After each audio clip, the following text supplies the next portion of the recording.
Norway is a modern, progressive, and highly industrialized nation. But many of the forces that drive today's Norway go back to the ancient Vikings who lived here 1,000 years ago.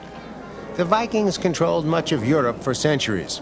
At one time, Dublin, Paris, and Kiev were Viking cities.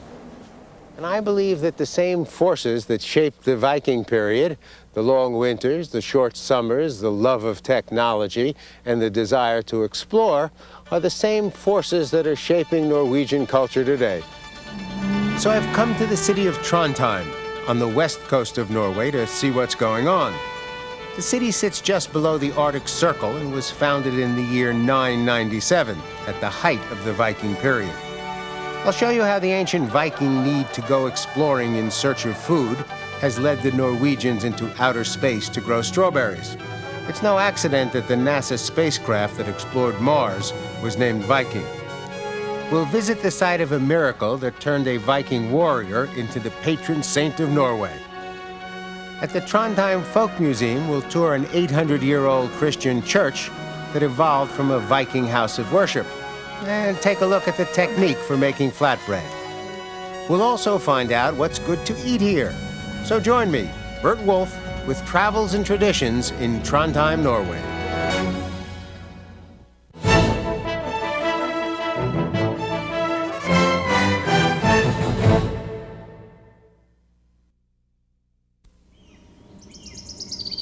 The earliest Vikings lived here in Norway peacefully for thousands of years. By the late 700s, there were more Vikings than the land could support. Only 3% of Norway can be used for farming. The winters are long, the summers are short. The Vikings needed food, and they decided to get it by raiding. Their attacks were devastating. Their intention was to gain a reputation for brutality. And the bad press was a good thing. When a village heard that the Vikings were coming for a visit, they would pay them off to go away. When a Viking warrior got ready for battle, he would put on a bearskin shirt and work himself up into a frenzy. The bearskin shirt was known as a berserkir, and working himself up into a frenzy was known as going berserk. From the late 700s until about 1050, the Vikings and their berserk behavior dominated much of European history. They controlled large parts of England and Ireland. They were all over Scandinavia, Russia, and the Mediterranean. In the middle of the 800s, they took Paris. The part of France that is called Normandy gets its name because it belonged to the Vikings, the Northmen. Historians officially mark the end of the Viking period as the year 1030. That was the year of the Battle of Stiklestad, which took place on these fields. Olaf Haraldsson was one of the more powerful kings of the time, but he wanted to be the most powerful king. He also had a second agenda. He had converted from paganism to Christianity, and he was spreading the faith. Unfortunately, he was spreading it with his sword, which made him extremely unpopular with the local chieftains. When he marched into this valley with his army of 3,000 men, he was greeted by the locals who had 7,000 men. Olaf never had a chance. Olaf lost the battle and his life, but in the end, he won the war. His son Magnus was able to unite the tribes and become the ruler of all of Norway. After the battle, King Olaf's body was taken away from the fields of Stiklestad and buried near Trondheim. Soon stories of miracles began to circulate. They centered around the area where Olaf was buried. So 1 year after Olaf's death, his body was dug up in the presence of Norway's most prominent people. The legend says that he was as handsome as the day he was buried, and his beard and hair had continued to grow. A miracle. Olaf was canonized and became Saint Olaf, the eternal king of Norway. Today, the seat of his followers is Trondheim Cathedral. Olaf had been buried right here, at the exact spot where the high altar now stands. And the legend says that a holy spring came up from the earth at that very point. Pilgrims came from all over to venerate Olaf and to drink the holy water of the spring. And they started to build the church about 40 years after Olaf's death, and it took about 250 years to complete it. The best kept part of the cathedral today is the octagon, the place where the high altar is standing. And the octagon has 8 walls, and it was built around the shrine, standing in the middle with Olav in it. And the number 8 symbolizes eternity, because Olav was Norway's eternal king, and he was Norway's most important martyr. This is the famous Baroque organ, which was built in Germany by an organ builder called Johann Joachim Wagner in Brandenburg in 1740. And it has recently been restored, and now organists from all over the world come to Trondheim, and they make records and they give concerts, and the sound is exactly as on Bach's own time. Today, this is the national shrine of Norway. This is also the coronation church of our country, and all Norwegians feel that this is the most sacred place in our country. The Cathedral of Trondheim is at the center of Norway's religious history, but it is also part of Norway's gastronomic saga. In 1531, a Danish officer sent a bottle of flavored liquor here. He sent it to the Archbishop with a note saying that it would cure any internal illness. Herbs were the medicine of the time, and alcohol was used to extract their medicinal properties. The Archbishop was so pleased with the results that he became the founder of the distillery business in Norway. The church recommended that farmers start growing potatoes, which were very nutritious. The farmers soon realized that they could distill alcohol from those potatoes. The potato became known as the Nordic grape, and the liquor became known as aquavit, the water of life. Today, aquavit is the national spirit of Norway, and it is produced by a government-owned monopoly. It's made with a potato mash and flavored with 10 different herbs, with caraway seeds delivering the dominant flavor. Then Norwegian aquavits are aged in old sherry casks. But what makes the most famous Norwegian aquavit brand famous is what happens to those casks. In 1805, a woman by the name of Lisholm invested her money in a trading ship which she sent off to the East Indies. Included in the cargo were a couple of casks of aquavit. Nobody's quite sure why, but the aquavit remained unsold and in fact came back here to Trondheim. When they tasted it, it tasted better than when they sent it off. Maybe it was the rolling of the deck. Maybe it was the fact that it went through a number of different climates. They don't know, but they know the flavor had improved.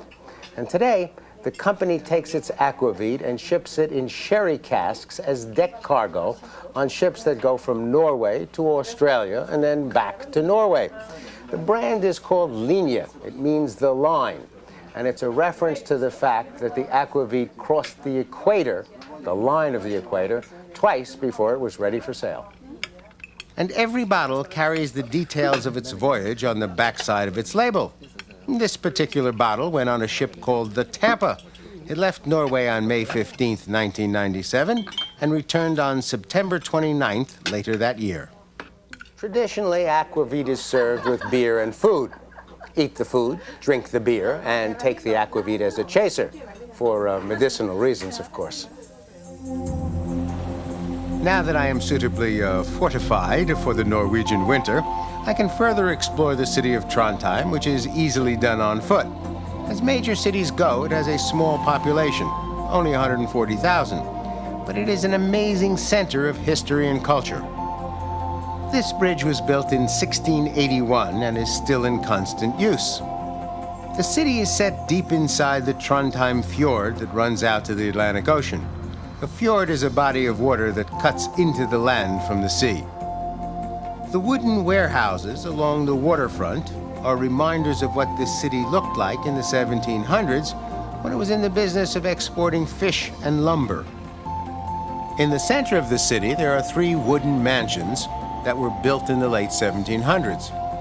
Each was constructed by a widow as part of an unofficial competition to see who could build the most magnificent house with the money that they had inherited from their late husbands. And it was not a friendly competition either. Sounds like the competition between the Viking goddesses. This one is called Stiftsgarten, and it turned out to be the largest wooden mansion in Scandinavia. At present, it is the official summer residence of Norway's royal family. On the western edge of the city is the open-air folk museum. It has a collection of over 60 buildings that are representative of different periods in the history of Norway. Tours are given by guides like Gita Hoffman. She's going to show us what's called a stave church. This one was built in the year 1170. And as you can see, it's only wood, except from the foundation here. It's only rocks with no mortar in between to let the air flow freely. And that prevents the wood from rotting. And thus, these churches have kept well, and we can still find them around many places in Norway because of that. No metal was used, only wooden pegs. The only metal that we find is on the door. The hinges and the lock is made of iron. In the inside, there is only 2 rooms, the nave and the chancel. And it's a very dark room. There are no windows and no benches to sit on. It was common that people would stand or kneel when they came to church.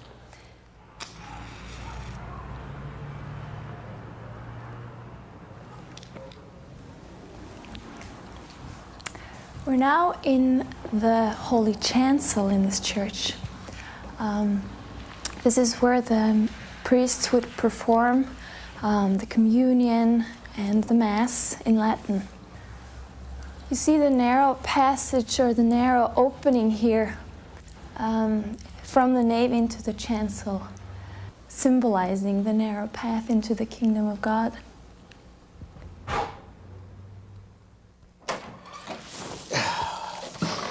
The Folk Museum is also a good place to take a look at an ancient Norwegian tradition called rosemaling. The Vikings were great wood carvers, and that was the basis for most of the furniture made in the rural areas. But by the 1600s and 1700s, more sophisticated churchmen and nobles were coming north with furniture that had been painted. Peasants began to copy the paintings on their simple carved furniture. The result was rosemaling, which means rose painting, though the designs include much more than roses. Chests, beds, chairs, tables, kitchen equipment, everything got painted. It brightened up the simple surroundings, and it gave the artistic talents of an isolated valley a way to express themselves. There was very little mobility in these societies. A peasant's gifted child was still a peasant's child, and there was virtually no opportunity for him or her to join the European art world. Rosemaling gave them an opportunity to express their creativity within the village, and within the village they were greatly appreciated. Today their work still is. A good example of antique rosemaling will command some of the highest prices in the Norwegian art market. One of the areas at Trondheim's Folk Museum is made up of a farm complex, the way a farm looked during the 1600s and 1700s. The small building in the center was the cookhouse. It was built away from the main building as a precaution against setting the main house on fire. It was the building where bread was baked, using an ancient technique that came from the Vikings. As the Vikings traveled around, they kept an eye out for any new technology they could bring home.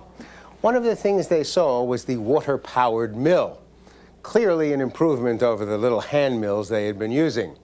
The large mill allowed them to grind large amounts of flour and to do it quickly, and that changed the way they made bread. Instead of making little moist breads that only stayed fresh for a couple of hours, they would grind huge amounts of flour and make enough bread to last them through the year. It was a bread that would last through the winter and stay fresh, and that allowed them to bring it on their boats. It became extremely popular, and today it is the national bread of Norway. A dough is made from rye flour and water. It's rolled out as thinly as possible, transferred to a griddle in the fireplace, and cooked on both sides. You would be hard-pressed to find many homes in Norway that still make their own crisp bread, but in its store-bought form, it is found in almost every home and restaurant. The company that makes the bread is called Kavli. And the man who developed the original company also developed the original commercial machine, for baking crisp bread. His name was Niels Halvorsen. His mother was a widow who supported her family by moving from farm to farm and baking crisp bread for the farmers. It was a back-breaking job. Niels was working in a paper mill, and as he looked at the rollers that turned out paper, he figured that they could be modified to turn out flatbread. In 1919, he developed the first machine that would do the job and won a prize. It's a perfect example of the ancient Viking love of good food and technology. They're made without artificial additives. They're high in protein, high in complex carbohydrates, high in fiber, and low in fat. They make the classic crispy thin, plus one that's flavored with garlic and another with onion, two foods that were part of the Viking diet. They're used with dips, the base for snacks, usually covered with cheese or smoked salmon, and alongside soups and stews. During the early years of this century, the crisp bread began being distributed in the United States and Canada, and for good reason. There are 4 million Norwegians in Norway. There are 5 million Norwegians in North America. But man does not live by bread alone. So what's good to eat in Trondheim? The Vikings who settled here were great fish eaters, and Trondheim is still a good town for a fish lover. As a matter of fact, all of Norway is into fish. The nation has a very large fishing industry and exports some of the finest fish in the world. Norway does its traditional fishing in the rich grounds of the Arctic Ocean. The waters are cold and clean. But Norway also pioneered Atlantic salmon farming. They offer salmon, fresh, frozen, smoked, and cut up into convenient shapes. Norwegian fishermen are always trying to make life easier for the cooks. They also have a big catch of cod, which feeds primarily on krill, that gives them a sweet, mild flavor and a firm white flesh. And Norwegians are very serious about their haddock. Harald Ose is an acquaintance of mine from Oslo, and the executive chef at the Continental Hotel. He came up to Trondheim to have dinner with me and decided to prepare one dish with each of those fishes. He made a baked Norwegian salmon with a basil crust and ratatouille, a Norwegian cod baked in a pesto crust with a smoked tomato relish, and finally, roasted Norwegian haddock on a Caesar salad. If you visit Trondheim, I'm not sure that Harald will come up to cook for you, but I can tell you that I had a number of excellent meals at a Trondheim fish restaurant on the waterfront. It's in a 200-year-old wharf building, and it's called the Havfrøyen. The interior is nautical but nice.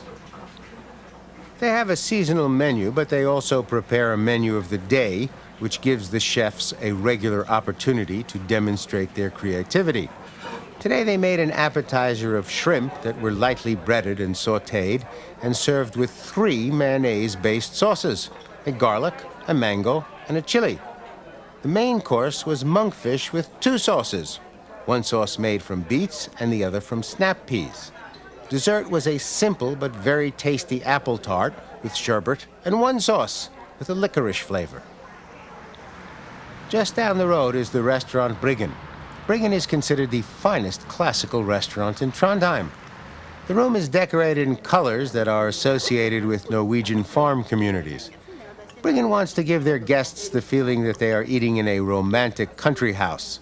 The chef, Trond Kolstad, takes the traditional foods of Norway and prepares them with a French accent. Dinner started with an appetizer of marinated Norwegian salmon called gravlaks. The main course was grilled scallops on a bed of pasta.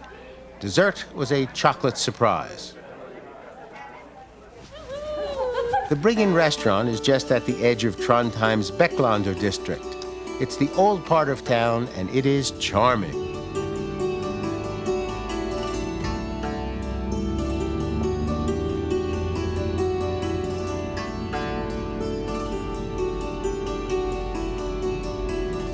Old buildings, small shops, and lots of good places to eat. One of the most enjoyable is called the Café Gasse, which means the goose. I asked the manager, Kelly Fecht, and his cook, Ingebrigt, to make lunch for our crew.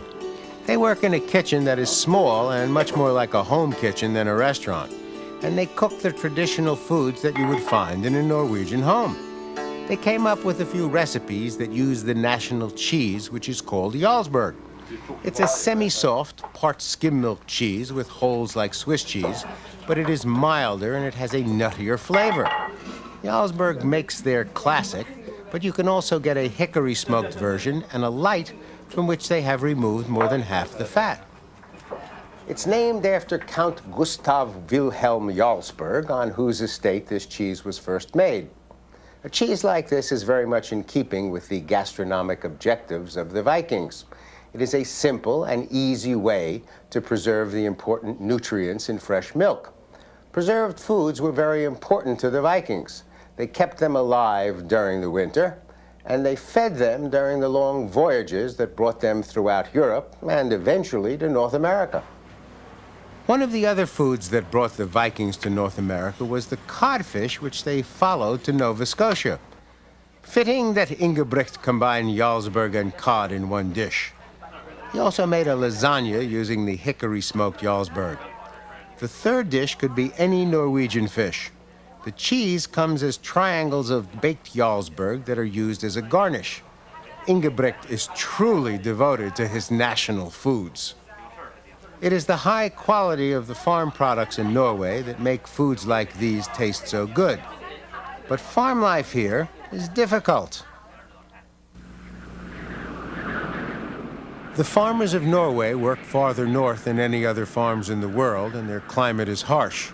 The growing season lasts only 90 days. For thousands of years, Norway has been short of food and concerned with feeding its own population. But things are changing. The Norwegians are working on new sources of international agricultural income. The final result, however, may turn out to be not just international, but interplanetary. Following their ancient Viking tradition of exploring foreign lands for food, researchers here at the Norwegian University of Science and Technology are trying to figure out how to grow food in outer space. Professor Tor Henning Iversen has been working with the European space industry and NASA in the hope of getting a farm onto the International Space Station, which is planned for the year 2003. We are dealing with a lot of problems which we don't normally observe on the Earth, on the ground. We have a lack of space, in space, and at the same time they may experience lack of water as well. So therefore, we have to close the water and the plants in a very hermetically sealed system, where we have control with the water and the plants get the water. Because the problem will be the same for the plant on the ground and in space, they need water. We are trying to solve some of the problems in space by cultivating strawberries, as you can see here. This is the room where we are stressing the plants before we bring them out into space so they can experience what they can expect in space. When we get small strawberries like this, the plant do not behave normally. And we have also problems with the pollination, as you can see over here. If the pollination is not perfect, then they behave like this. And we expect, when we come out with plants on the station, space station, that we will observe similar effects as we do here. But we can also obtain perfect plants and perfect strawberries in here. So perhaps you should try this one. What makes you think this is a good one? It's not a good one. Oh, okay. But you can try that one first. It's fresh. It's not bad, you know. Not bad. Well, we want more than not bad. Okay. When this system is in place on the space station, it will produce 50 times the amount of strawberries as an equal-sized patch on Earth. And that's a lot of shortcake. So it looks pretty much like the forces that shaped the Viking tradition: the need for exploration, the love of advanced technology, the long winters, the short summers, and a general appreciation for good things to eat and drink are still very much part of the Norwegian tradition. And speaking of tradition, I hope you will join us next time on Travels and Traditions. I'm BURT WOLF.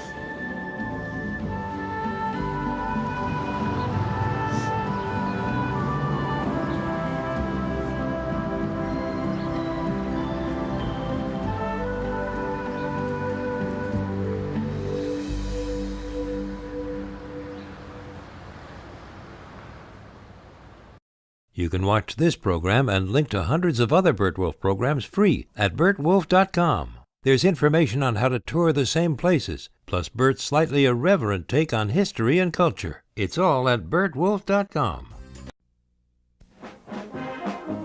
Norway is a modern, progressive, and highly industrialized nation. But many of the forces that drive today's Norway go back to the ancient Vikings who lived here 1,000 years ago. The Vikings controlled much of Europe for centuries. At one time, Dublin, Paris, and Kiev were Viking cities. And I believe that the same forces that shaped the Viking period, the long winters, the short summers, the love of technology, to get it by raiding. Their attacks were devastating. Their intention was to gain a reputation for brutality. And the bad press was a good thing. When a village heard that the Vikings were coming for a visit, they would pay them off to go away. When a Viking warrior got ready for battle, he would put on a bearskin shirt and work himself up into a frenzy. The bearskin shirt was known as a berserkir, and working himself up into